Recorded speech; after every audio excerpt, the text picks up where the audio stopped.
नमस्ते, मेरो नाम सन्निम लिम्बू हो। म कक्षा 7 मा पढ्छु। म 12 वर्षको भए। म झापा 4 मा बस्छु। सँगै को आउनु भएको छ? मम्मी, छ्यामा। भाइ तपाईँभन्दा चकचके छ घुमिरहेको छ यहाँ, थाहा छ हामीलाई। भाइ है मम्मी यहीँ घरमा बसेर दोकानमा बस्नुहुन्छ यहीँ घरमा। उसको बाबा पनि बाहिर हुनुहुन्छ होइन, अनि बाहिरै काम गर्दै हुनुहुन्छ, खाडी मुलुकमै हुनुहुन्छ। म चाहिँ यहीँ यसो चटपटेहरू बनाउँदै सानोतिनो दोकान छ अनि गर्दै। एसी पनि हुन्छ। अनि चिसो कसरी भयो त एसीले गर्दा होइन त? होला उता पर त चिसो थियो नि। अघि मैले देखिरहेको थिएँ पुरा यताउता गरिरहेको थिएँ। घरमा कस्तो छ खोइ थाहा छैन? फर्स्ट टाइम भेट्नु भयो आएर? उहाँको मेरो मम्मी हो? अनि खोइ भनेर भनिदिने छोरा कस्तो छ? त्यति साह्रो त गर्दैन थियो खोइ योपालिको नि। पहिल्यैदेखि उसको रहर थियो अनि उसले गाउँछु भन्दै भन्यो, अनि त्यही भएर उसलाई यहीँ तालतिर गरिदिन्छ सिङ्गिङ, त्यहाँनिर लाउँछु भनेर लगाएको हो। अहिले त हार्मोनियम बजाउँछु। त्यो गिटार अस्ति मम्मीले काठमाडौँदेखि ल्याइदिनु भएको थियो आउँदाखेरि, अनि त्यो पनि सिक्दैछु अहिले।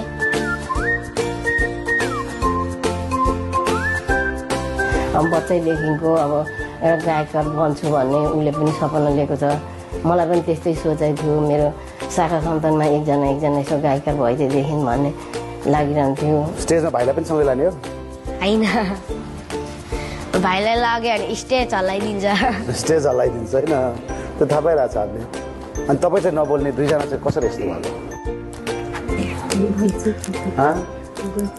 ल जाने हो त? ल लेट्स गो। ल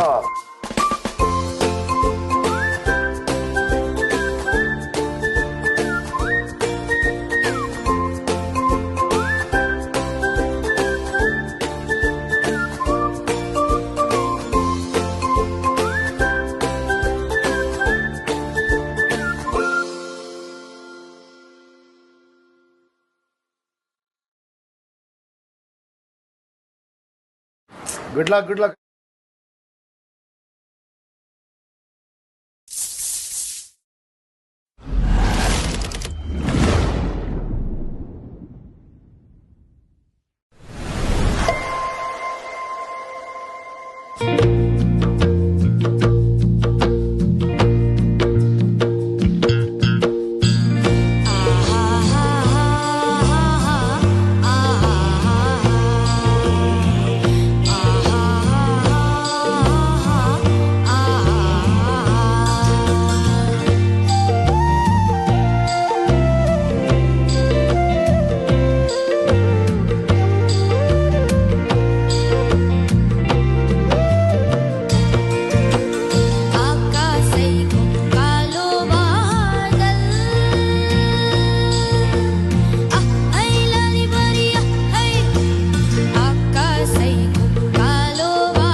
नमस्ते बाबु, नमस्ते। नमस्ते सर।